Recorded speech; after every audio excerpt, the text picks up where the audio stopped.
Good afternoon, everybody. It's David Cantrell from American Family Funding here with a little bit of a recap of the week as far as the economy goes and as far as the housing market.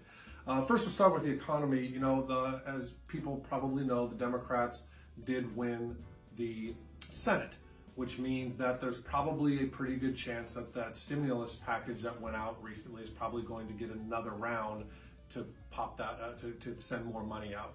What's going to happen with that, though, is there might be a little bit of inflation. You know, now this is the first time we've really thought about that, but more money in the system does cause more people spending, does cause inflation a little bit. So there's a little bit of a worry about interest rates rising. I don't think it will happen, to be honest with you. I just don't see that happening right now, but there is talk of that going on as well.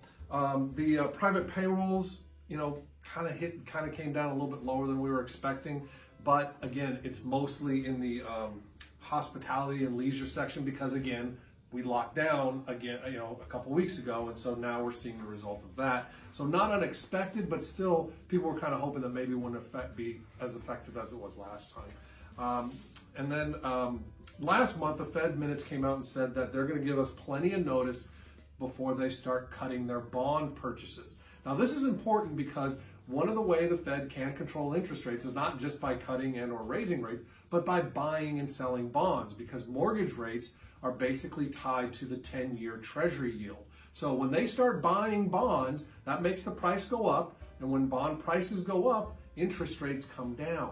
Okay, so if they stop buying, that means prices are going to come down, interest rates will start moving up. So for them to give us plenty of notice saying, hey, in the next quarter or the next half of the year, we might be slowing that down. That's very useful for us to know that, okay, we got to start getting ready. Interest rates might be creeping up a little bit. Again, I don't really see that happening probably all through 2021. I think interest rates are going to stay relatively low, but there is a little bit of talk about that. Housing news. This is actually some of the best news I've heard in a while.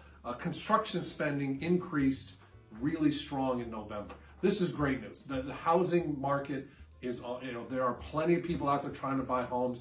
Construction spending is exactly that, and mostly we saw the biggest rise in the residential area, which is great news because that's what we need, more homes. We need people to have the ability to buy homes. The biggest problem right now is inventory. There's just not enough homes to buy. So the fact that they're increasing that spending, that's really, really great news.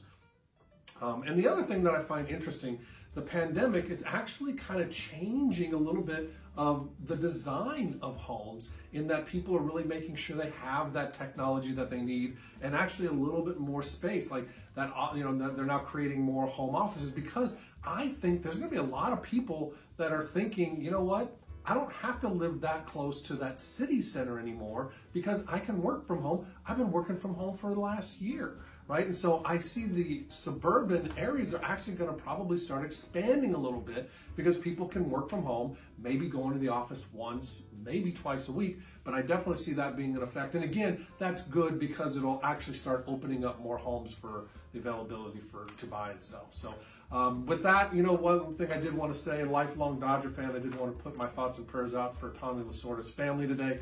He was a great, great person, great personality, you know, bled Dodger blue, as we like to say. So, you know, thoughts and prayers to them.